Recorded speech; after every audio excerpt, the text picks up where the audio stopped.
Your car's AC is lying to you. Not because it's broken, not because it needs a recharge, but there are things sitting between you and genuinely cold air right now that most mechanics will never tell you about, because some of them you can fix for free in under a minute. In this video, I am going to show you exactly what is robbing your AC of half its cooling power, how to fix every one of them yourself, and at the end, 2 mistakes almost every driver makes that slowly destroy the compressor over time. One of them is something you are probably doing right now. Most people crank the dial to the coldest position and assume that makes the AC work harder. It does not. Modern climate control systems deliver air at a fixed evaporator temperature regardless of where you set the dial. What the dial actually controls is how much warm air gets blended back into that cold stream before it reaches your face. At 65 degrees, your system is deliberately mixing heated air in. At 70, even more. Always set your temperature to the absolute lowest setting. That is the only way you get 100% cold air from the vents with zero blending. On a hot day, this alone makes an immediate difference, and it costs nothing. The condenser is the flat metal grid at the very front of your car, just behind the grille. Its job is to release heat from the refrigerant so the system can keep cycling cold air into the cabin. When it is packed with bugs, road film, and debris, it cannot release heat efficiently.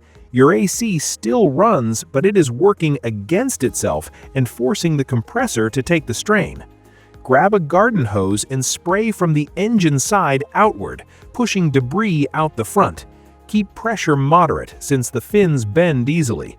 Use a soft brush for anything stuck. Let it dry 10 minutes, then fire up the AC. You will notice the difference before you leave the driveway.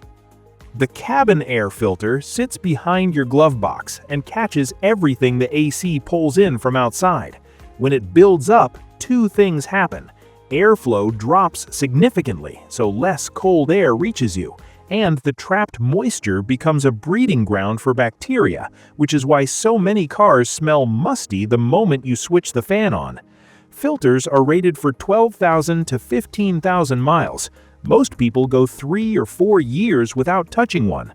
A replacement costs $15 to $20 and takes 5 minutes. Search your car model on YouTube for a step-by-step video. Of everything on this list, this is the highest impact change for the lowest cost. When your car has been parked in the sun, the trapped air inside can hit 130 to 140 degrees. The moment you close the doors and switch on the AC, the system starts fighting that wall of heat from the start. Here's the fix. Open all 4 doors for 30 seconds before you get in. Then get in, set the AC to maximum, roll all windows down about 2 inches, and drive for 60 seconds.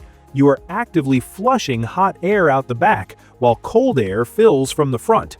After 60 seconds, close the windows. You will reach a comfortable temperature 2 to 3 times faster than if you had just sat down and cranked the fan. A reflective windshield sunshade lowers interior temperature by 30 to 40 degrees compared to a car sitting in direct sun. That means your AC starts from a far lower baseline, reaches cold air faster, and uses less fuel doing it.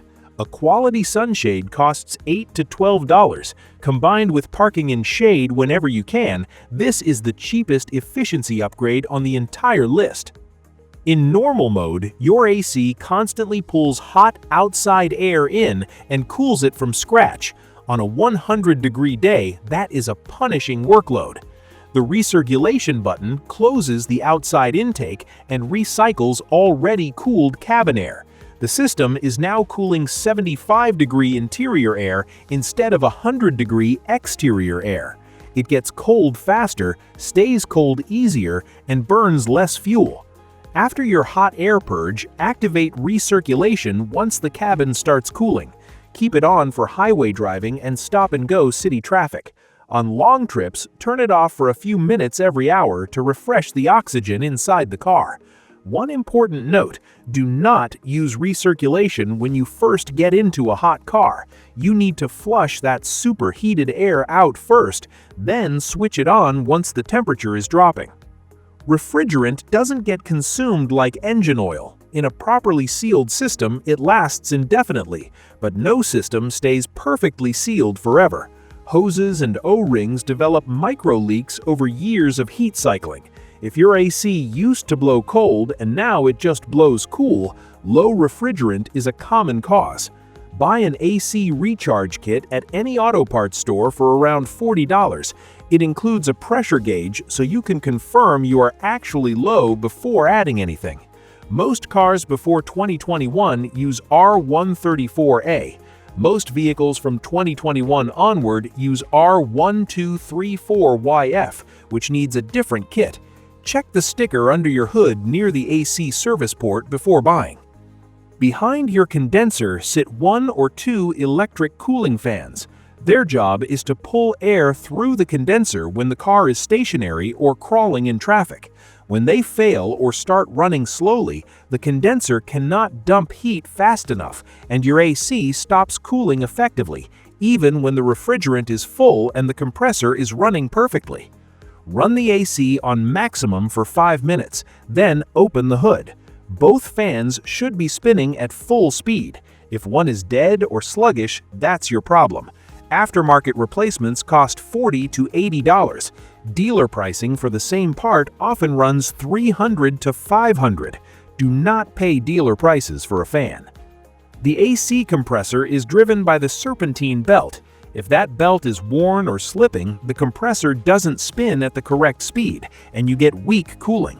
Ignore it long enough, and the compressor fails completely.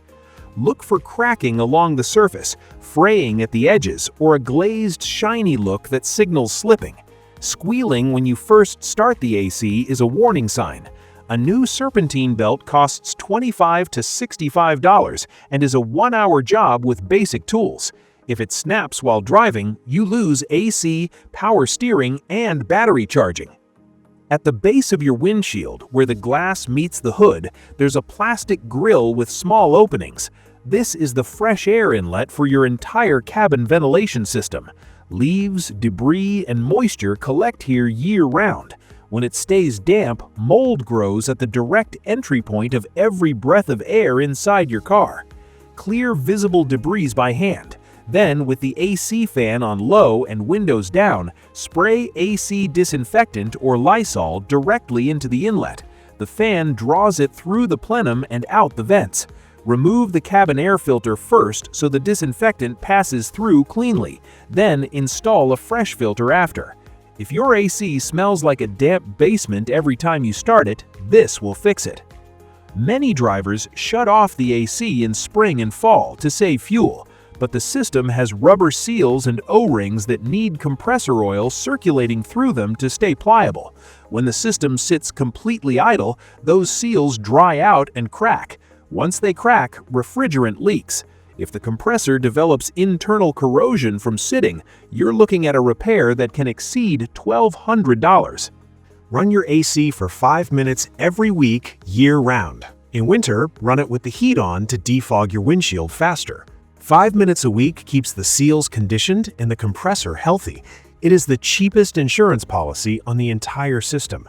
Cold air is physically denser than warm air. It sinks naturally. When you aim vents at the roof and toward the windows, cold air cascades down and fills the cabin from the top. The entire interior cools faster, the compressor works less, and you burn less fuel. Point your side vents toward the windows. Angle the central vents upward at about 30 degrees toward the ceiling. Once the cabin locks in a temperature, it holds it with far less effort from the system. That is the complete list.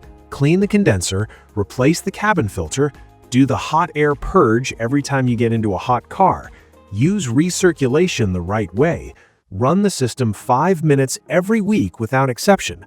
None of these cost more than a few dollars, and together they add up to a system that performs like it did when the car was new. If your AC is still underperforming after all of this, you likely have a leak at a specific component that needs a targeted diagnosis.